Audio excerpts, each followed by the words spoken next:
बिस्मिल्लाहिर्रहमानिर्रहीम। अस्सलामु अलैकुम। आज 16 सितंबर 2025 का दिन है और दिन के 2 बजने वाले हैं। अच्छा, कुछ अहम ख़बरें हैं जो दोस्त अफवाहों पे कान धर रहे हैं उसके लिए भी, और सतलुज के हवाले से भी, क्योंकि हिमाचल प्रदेश में शदीद किस्म की बारिश है। जिस तरह के वहाँ पे मनाजिर नज़र आ रहे हैं, ये रिपोर्ट किया जा रहा है क्योंकि आखिरी स्पेल था और उसकी वजह से पौंग डैम में पानी के लेवल में इजाफ़ा हो रहा है। तो हो सकता है डाउन स्ट्रीम में मज़ीद इजाफ़ा कर दिया जाए, क्योंकि पौंग डैम जो है वो डेंजरस लेवल को तो क्रॉस कर चुका है 1390 को, और 1400 उसका मैक्सिमम लेवल है। वैसे अभी 1395 तक पहुंच रहा है। इस सवाल से भी आपको अपडेट करता हूं। दूसरा, अभी मैं टिकटॉक देख रहा था तो उसमें बहुत सारी वीडियोस घूम घूम के आ रही हैं, कुछ व्हाट्सएप ग्रुप्स में भी, और एक भाई बता रहा है कि 15 उसकी वीडियो लोग शेयर कर रहे हैं कि जी 15 सितंबर की बात कर रहा है, रात को 1:30 बजे की बात कर रहा है जी, 8,70,000 पानी चिनाब में छोड़ा गया और दिख रहा। और अच्छा, इस सवाल से मैं आपको अपडेट करता हूँ। एक तो आप इस तरह की अफवाहों पे कान ना धरें, क्योंकि अब सैलाबों का वैसे सीज़न तो ख़त्म हो चुका है, लेकिन डैम्स भरे हुए हैं, बारिशें भी आखिरी मराहिल में हैं। तो इस हवाले से सतलुज में थोड़ा बहुत और इजाफा हो सकता है, या फिर जो डैम्स भरे हुए हैं उनमें से अगर भारत चाहे तो छोड़ सकता है। अब उसको कोई रोक तो नहीं सकता, लेकिन जो सीज़न है सैलाबों का वो ख़त्म हो चुका है। और मैंने पिछली वीडियो में भी आप 8-10 लोगों की अभी कॉल्स आ गई हैं कि यार जो भारत ने चिनाब में पानी छोड़ दिया, ये हो गया वो हो गया। किसी किस्म की ऐसी कोई ख़बर नहीं है, ना ही जिस तरह की आप ख़बरें सुने। कुछ पुरानी ख़बरें हैं वो नई डेट के साथ लगा देती है मुख्तलिफ़ कौमी चैनल्स की, उसमें वो पहले वाला जो दूसरा रेला है, जब दूसरे रेले की बात करते हैं ना तो वो समझते हैं दूसरा रेला मतलब कोई नया आ गया है। तो ऐसी कोई ख़बर नहीं है। देखें वो भारत क्यों ऐसा करेगा, उसने पूरे साल बिजली भी पैदा करनी है इन्हीं डैम्स में पानी रोक कर, और फिर ज़रई आबपाशी के लिए अपनी खेतों को भी पानी लगाना है, तो वो हमें डुबोने के लिए आप ख़ुद को बंजर कर देगा। ऐसा मुझे तो नहीं लग रहा कि वो इस तरह की कोई सूरत हाल स्ट्रेटजी अपनाए। हाँ, सैलाबी रेला जो पहले आया था वो भी कुछ छोड़ा गया था, कुछ ओवरफ्लो हुआ था, तो बारिशें इस कदर हो गई थी जिसके बाद कोई चारा ही नहीं था, क्योंकि उसके रेजरवायर तो मुकम्मल हो चुके थे, तो फिर पानी आगे ही जाना था। तो फ़िलहाल तक चिनाब में किसी किस्म के सैलाबी रेले का कोई ख़तरा नहीं, कोई वार्निंग है, कुछ भी नहीं है। अलबत्ता कल और परसों जम्मू और कश्मीर में भी अच्छी खासी बारिश है, उसमें कोई थोड़ा बहुत इजाफा हो सकता है। अब उसको ये तो नहीं कह सकते कि कोई 8-7 लाख का कोई और सैलाबी रेला आ रहा है।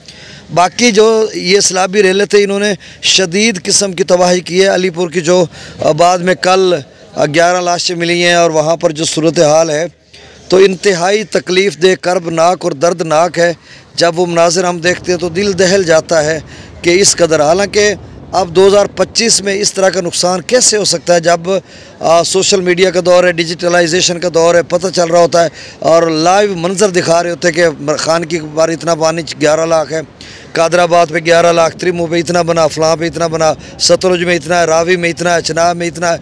मैं गुज़श्ता एक 15-20 दिनों से चीख कर कह रहा था कि बहुत बड़ा सैलाब है, तारीख़ का बदतरीन सैलाब है और तारीख़ साज इसको हम कहें। और इदारे भी बता रहे थे, कौमी चैनल्स भी, इतनी अवेयरनेस थी, उसके बाद भी लोगों की ये सूरत हाल है। और उसकी वजह ये थी क्योंकि मैं खुद फ्लड अफेक्टेड एरिया से बिलोंग करता हूँ, मैं भी ऐलान करता रहा हूँ, तो लोग मजाक उल्टा उड़ाते थे, यार पानी कितने, कहाँ पानी इतना नहीं आता, ये वो।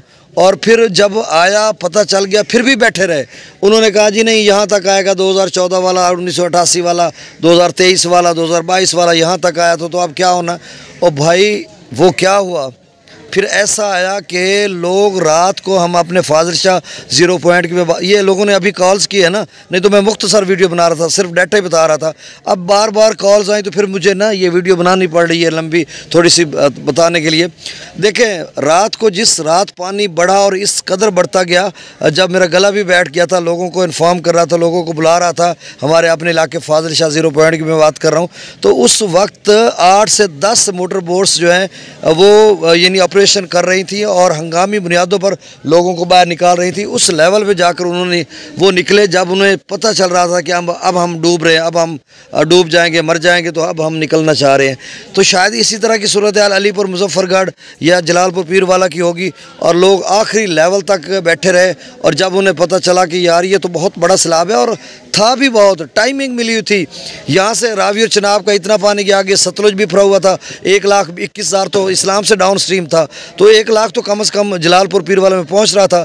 तो दोनों अतराफ़ में और पीछे पंजनंद से पीछे इतना फैलाव था, इतना 3 दरियाओं का प्रेशर था कि रात गए आधे आधे घंटे में 1-1 फुट पानी ऊपर बढ़ता गया। लोगों के दरसालों दरवाज़ों के अंदर तक ऊपर तक पानी चला गया। तो ऐसे में लोग क्या करते, फिर कश्तियाँ उलटती गईं, कोई माई अपने बच्चों को लेकर भागी। तो उसमें क्या हुआ, ये मंज़र इंतहाई तकलीफ़ दे है। मैं तो इस कर्ब से अभी निकला ही नहीं हूँ। मैं कोई वीडियो इस तरह की आती है ना, वो एक भाई ने लिखा कि सराइकी वसेब की लावारिस सराइकी वसेब की जो लाशें हैं वो तैर रही हैं और सिंध में पहुंच रही हैं, वो 2-3 लाशें, तो उसको मैंने वो खोली नहीं है।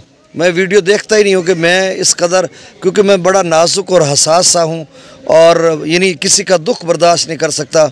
और फिर वो एक जो एक कैफियत मेरे पे तारी रहती है, उसका फिर जो है मैं ही उसका जो है वो बर्दाश्त करता हूँ। उसका जो मज़ा है, वो मज़ा क्या होना है, उसकी तकलीफ़ मैं ही बर्दाश्त करता हूँ। चलें खैर, ये एक दर्द दोस्तों ने इस तरह से कर दिया और मैं अब इमोशनल हुआ खड़ा हूँ, जज्बाती हुआ खड़ा हूँ। मैं अब डेटा बता देता हूँ, आगे सिंध की आगे चलकर बात करता हूँ। अच्छा, एक तो पोंग डैम का जो लेवल है 1395 फीट तक पहुँच चुका है। 1,65,000 अप स्ट्रीम है और डाउन स्ट्रीम 60,000 क्यूसेक के करीब है, लेकिन अब फिर से 51,000 क्यूसेक का बताया जा रहा है। भाखड़ा पे जो डाउन स्ट्रीम है 1676 बल्कि 77 तक पहुंच चुका है, 3 फुट वो रह रहा है और उसमें डाउन स्ट्रीम 55,000 क्यूसेक। और आगे चलकर हो सकता है BBMB या फैसला ये लिया जाए, क्योंकि 5-6 फुट रह गया पोंग डैम, तो हो सकता है डाउन स्ट्रीम को बढ़ाया जाए तो फिर से कोई जो है लेवल बढ़ जाए। अभी गंडा सिंह वाला कम होकर 90,000 यानी 89,000 आप समझ लें 90,000 क्यूसेक पे आ चुका है। सुलेमान की 79,000 और इस्लाम 63,000 पे। रावी मिजसर 9200, शादरा पर 10,000, बल्लो की पर 10,000, सिदनई बराज पर भी 10,000। दरिया चिनाब में मराला 62,000, खान की 60,000, कादराबाद 63,000, त्रिमुबराज 76,000, पंजनद पर 2,29,000, मंगला डैम से 9,000 क्यूसेक, रसूल पर सखराज 5,341 क्यूसेक, त्रिबेला डैम से 1,55,000, काबुल दरिया में 19,000, कालाबाग पर 1,79,000, चश्मा पर 1,67,000, तौसा पर 1,48,000। अब गुड्डू वाले या सिंध वाले दोस्त सुन लें। देखें, सिंध का जो अप स्ट्रीम है आप गुड्डू का, वो 6,09,000 क्यूसेक है, डाउन स्ट्रीम 5,80,000 क्यूसेक है।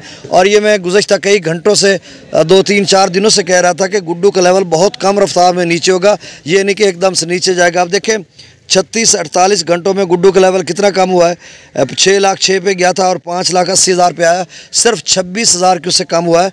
तो ये ऐसे ऐसे उतरेगा, अभी भी 4-5 दिन लगाएगा, यानी ऐसे ऐसे उतरता जाएगा। सक्खर का जो अप स्ट्रीम है वो 5,70,000 71,000 क्यूसेक है, डाउन स्ट्रीम 5,18,000 है। तो सक्खर का इतना ही है, मेरे ख्याल में इससे अप स्ट्रीम शायद ज़्यादा ना जाए, कोई 2-4 हज़ार ऊपर नीचे चला जाए, इतना ही है। और डाउन स्ट्रीम 5,18,000 है, तो इतना ही रहेगा मेरे ख्याल में। इससे कोई 5-10 हज़ार या 5.5 तक चला जाए तो शायद, नहीं तो इतना ही रहेगा, अब कोई परेशानी वाली नहीं। और सक्खर का लेवल भी अगले 12 से 24 घंटों में कुछ ना कुछ कम होना शुरू हो जाएगा। अच्छा, ये कश्मीर से कुछ दोस्तों की कॉल्स हैं, वो कह रहे हैं कि अभी 1-2 इंच कम हुआ है। तो भाई 1-2 इंच ही कम होगा ना, क्योंकि गुड्डू पर अब टोटल 26,000 कम हुआ है, तो 26,000 में हम आधा फुट तो नहीं कह सकते कि 1 फुट कम हो जाए, वो 1-2 इंच ही होगा, इससे ज़्यादा क्या होना है। जब ज़्यादा कम होगा तो जाहिर सी बात है फिर आगे भी कोई फुटों में कम होना शुरू हो जाएगा।